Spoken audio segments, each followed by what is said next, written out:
Hey, good evening, everybody. It's Ross of Ross Cook Balancing, and I want to share with you a story tonight about Dee Andros, the great pumpkin. Those of you who are sports fans, at least West Coast sports fans, and a little bit on the elderly side, know that Dee Andros was a football coach and then an athletic director at Oregon State for a long time, and truly a legend. I mean, really a phenomenal, personal, powerful guy. And I was fortunate enough to coach at Oregon State when he was still there. And it was amazing to be around him. And tonight's message is controlling an intention, controlling your own focus to develop and hold your own reality. And Dee was amazing. One time we were going to play a staff volleyball match against the college women's teams. We were thoroughly waiting to get spanked. I mean, they were going to crush us pretty good. Dee Andros comes into the locker room and says, okay, all right, you guys, this is what's going on, and women, this is what's going to happen. And he starts pumping, and he starts saying that winning's important, and playing hard is important, and hustling for every ball is important, and we can't play volleyball. I was teaching power volleyball at Oregon State at that time, but it was like there were some volleyball players on our team, and goodness gracious, we had Joni Huntley on our side, a national world-class high jumper, and so we had some talent, but we were not ready to play this college team. And Dee started in, and he started pumping, and he was so certain, and he was so clear, and he was controlling this environment about what it takes to win. Pretty soon, you find yourself enveloped. Just completely enveloped in this amazing energy. And when he let you out of that locker room, you wanted to run and do something great. I mean, it was just truly an amazing experience to watch him take that light and turn it on you and say, this is what's going to happen. And he had the ability to build that reality inside himself so that everybody in the room felt it.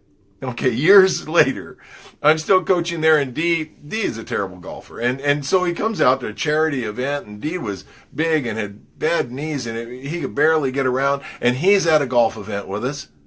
And Dee hits a golf ball. We're playing in the foursome in front of him, and Dee hits a golf ball on a sand trap.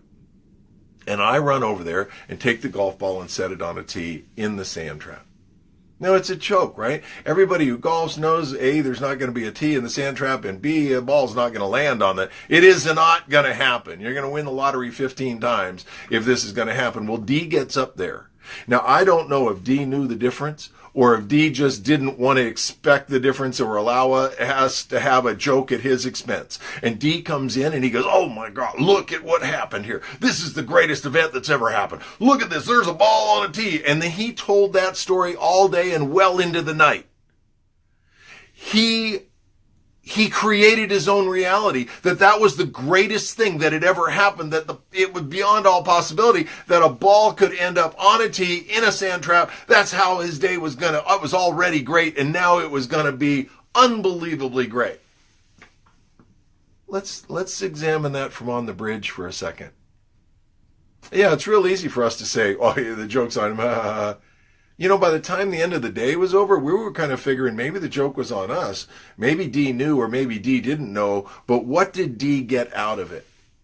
He got out of it what he expected it to be, that it was the greatest event in the history of golf, and it had happened to him, a guy who wasn't a golfer. And he was just over the moon about it until it infused everybody around him with this great wonder of having been there that day and been a part of this super event, and in the middle of this super athletic event where all these people were excited and everything like that, this great thing happened in the sand trap. Wow.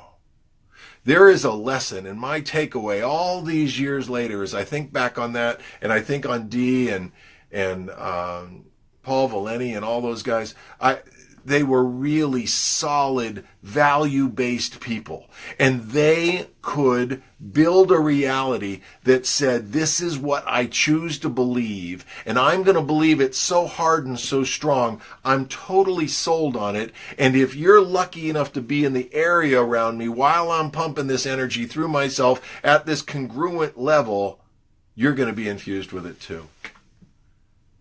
all these years later, 26 years of teaching people deep, profound change. I'm not a fan of that rah, rah, rah, rah kind of thing.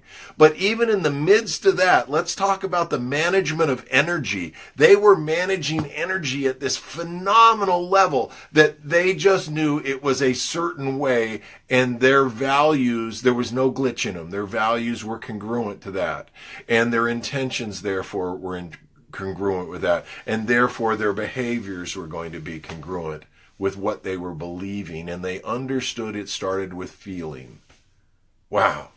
I feel blessed, and any other word you want to throw with that, as long as it means wondrous and happy and joyful and proud and thankful that I was ever able to be around these people. And all these years later, as I'm teaching healing to people so that they can learn to heal themselves, I'm actually realizing the genius of those people and what they actually shared with me differently about determining what they believed about a given moment in time and how profoundly they understood it, and what that did for themselves mainly, and how it eventually infused to everyone. We can all learn from that.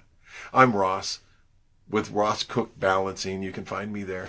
I'm excited about just even thinking about people who can be that congruent in a given moment. And it's not just because they get ramped up. It's because their values and beliefs and intentions are all congruent and held within one basic non-conflicted world. It's amazing.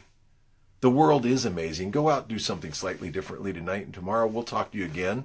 Hey, I'm very excited. We've done 51 of these things in 51 days. This is the 52nd. Put some comments and some likes in there. We love this thing. We don't know where it's going to go. We have podcasts in the making, blogs in the making, a beautiful website coming. It's emerging. We're awake here at the Center for Balance and Effective Communication and at Ross Cook Balancing.